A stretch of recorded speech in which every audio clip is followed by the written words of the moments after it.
আসসালামু আলাইকুম।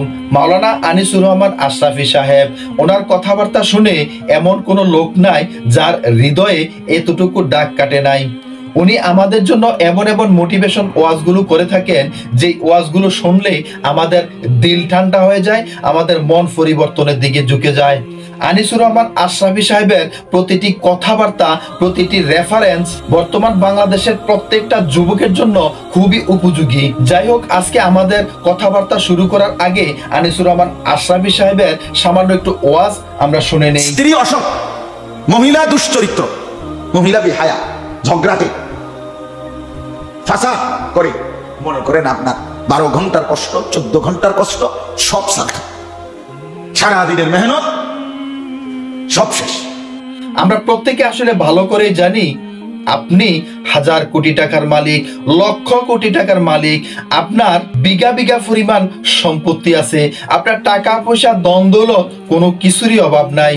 কিন্তু আপনি তখনই হতভাগা, আপনি তখনই দুর্ভাগা একজন লোক যখন আপনার ঘরে একজন দুশ্চরিত্রা মহিলা থাকবে, অর্থাৎ আপনার স্ত্রী একজন দুশ্চরিত্রা হবে। এটা আসলে বাস্তব কথা, এটা আসলে অস্বীকারের কিছু না।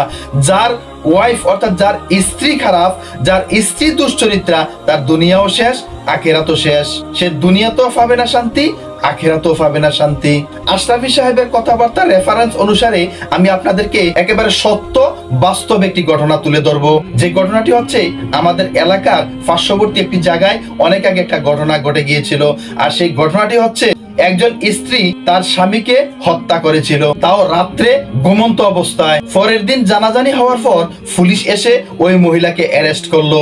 জবানবন্দি নেওয়ার পর যত ধরনের লোমহর্ষক ঘটনা উঠে আসলো। অর্থাৎ ওই মহিলা তার স্বামীকে হত্যা করেছিল তার অন্ডকোষে চিপ দিয়ে, যেটা আসলে একটা বড় ধরনের দুর্দর্শ ঘটনা। এইরকম ঘটনা আপনারা শুনেছেন কিনা আমি জানি না, তবে এই ঘটনাটি বাস্তব, সত্য এবং আমার নিজের চোখে দেখা। তাকে জিজ্ঞাসা করলো যে আসলে আপনি এই ঘটনাটি কেন করলেন, এমন ঘটনা আপনার কেন করতে হবে আপনার স্বামীর সাথে? তখন মহিলাটি তার উপযুক্ত কারণ তুলে ধরলো, অর্থাৎ ওই স্বামী ওই মহিলার জন্য একটু শারীরিকভাবে অক্ষম ছিল। আর এখন এই মুহূর্তে আমাদের মাঝে একটি আলোচিত ঘটনা, সমালোচিত ঘটনা চলছে। আমরা প্রত্যেকেই জানি জুনিয়র সাকিব এবং তার স্ত্রীর মধ্যে যে ঘটনাটি, এই ঘটনাটি এখন চলছে। দেখুন, এই ঘটনাগুলো আসলে আমি বেশি কিছু বলবো না। আমি পৃথিবীর প্রত্যেকটা নারী জাতিকে শুধু এইটুকু বলতে চাই, দেখুন বোন, আপনার স্বামী নবী সাল্লাল্লাহু আলাইহি সাল্লাম আপনাদেরকে বলে গিয়েছেন, আমি যদি আল্লাহ তাআলার পরে আর কাউকে সেজদা দেওয়ার জন্য বলতাম, যদি শিরক না হতো, তাহলে আমি বলতাম পৃথিবীর প্রত্যেক স্ত্রী যেন তার স্বামীকে সেজদা করে।